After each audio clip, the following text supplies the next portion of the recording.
Bonjour à tous mes amis, alors j'étais en train de dormir, limite de vraiment m'endormir, et oui je commence cette vidéo différemment d'habitude. Je suis en train de découvrir l'histoire avec Fougou qui répond à sa copine. Attendez, je vais quand même retourner la vidéo, c'est plus sympa. Hein. Fougou qui répond à sa copine par rapport à l'énorme drama qu'il y a eu, sa copine qui l'a accusé qui est une streameuse aussi, qui l'a accusé de plein de trucs.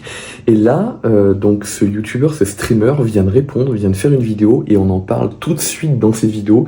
C'est quasiment 23h, mais je devais réagir. Vous allez voir, en 5 minutes, je m'engage à faire une vidéo qui soit pas plus longue de 5 minutes. Je vais mettre tout le monde d'accord et tout le monde va sortir avec une solution plutôt que des vidéos extrêmement longues ou comme il dit dans sa vidéo, on prend des risques juridiques. Eh bien, je vais mettre tout le monde d'accord en 5 minutes à peu près chrono.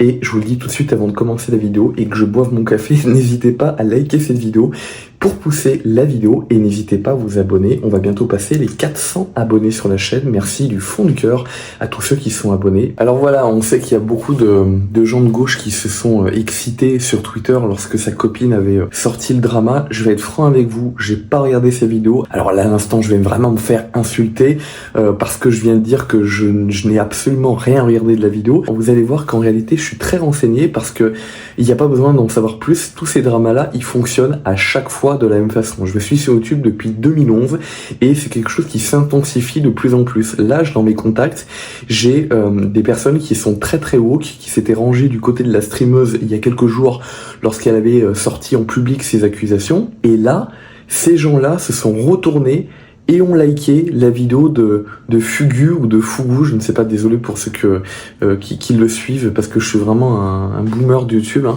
Malgré que j'ai 28 ans aujourd'hui. Je suis vraiment un vieux, mais tous ces gens-là, je les suis pas du tout. Et en fait, tous ces dramas-là, ils fonctionnent à chaque fois pareil. La première chose que je voulais dire, c'est qu'il faut faire extrêmement attention à ce qui est balancé sur YouTube, surtout lorsque c'est des infos qui sont pas vérifiées, qui émergent de personnes qui, parfois, certaines disent des choses vraies, pour certaines, parfois, qui veulent se venger. Là, je ne sais pas du tout on est dans quelle catégorie, mais tout ça pour vous dire qu'il faut faire extrêmement attention et qu'il faut pas être dans l'émotion dans tous les cas et bien prendre du recul. On a vu exactement la même chose dans l'affaire Pierre Chabrier. Les gens ont soutenu Sylvain et puis après 6 mois après ils se sont rangés du côté de Pierre et puis après 6 mois après encore Sylvain a répondu dans une nouvelle vidéo et ils se sont rangés à nouveau du côté de Sylvain et là Pierre s'est fait absolument allumer et ces vidéos ne font quasiment plus aucune vue aujourd'hui par rapport au nombre d'abonnés qu'il a en tout cas. Donc on voit que c'est totalement ridicule déjà, les dramas de manière générale.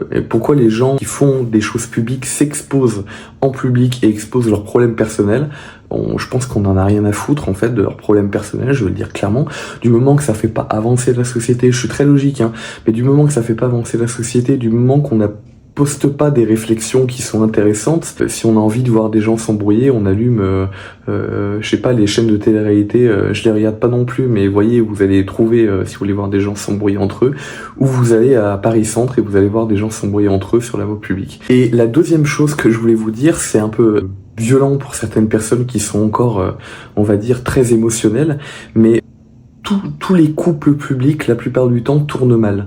Lorsqu'on a, et je le pense sincèrement, une carrière à préserver, lorsqu'on a des choses à préserver qui sont importante et qu'on s'affiche en public, la seule façon de ne pas se retrouver dans un gros drama est de trier ses relations et même de ne pas être en couple. Moi je le pense réellement, donc après les gens font ce qu'ils veulent, mais vous voyez que très souvent les couples, et les couples, encore plus les couples qui s'affichent en public, ça finit en divorce, ça finit en drama qui s'affiche en public avec tous les trucs qui sont balancés dans les foyers dont on n'a absolument rien à foutre et qui n'avancent pas du tout au niveau de la communauté, qui ne concernent pas les communautés et qui ne font pas plaisir en fait à personne, à part ceux qui aiment manger du popcorn et s'extasier dans tout ça. Ça ne rapporte rien et tous ces trucs finissent en fait sur la voie publique.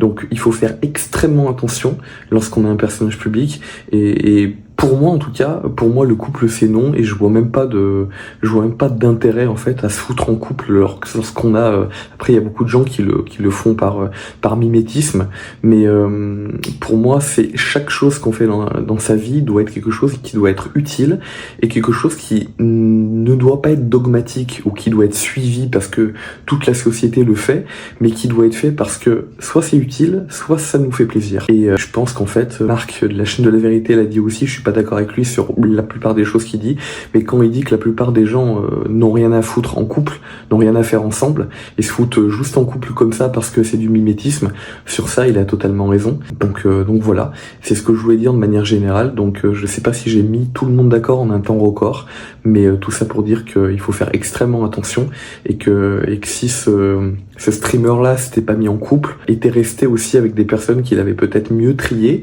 de manière générale, je peux parler de ses potes aussi, famille, tout, hein, peut-être qu'il en serait pas là. Voilà, je dis pas de vivre comme un ermite, mais de faire attention avec qui on traîne. Voilà, merci à tous d'avoir regardé ces vidéos, n'hésitez pas à donner votre avis, et je vous dis à très vite pour de nouvelles vidéos. Ciao.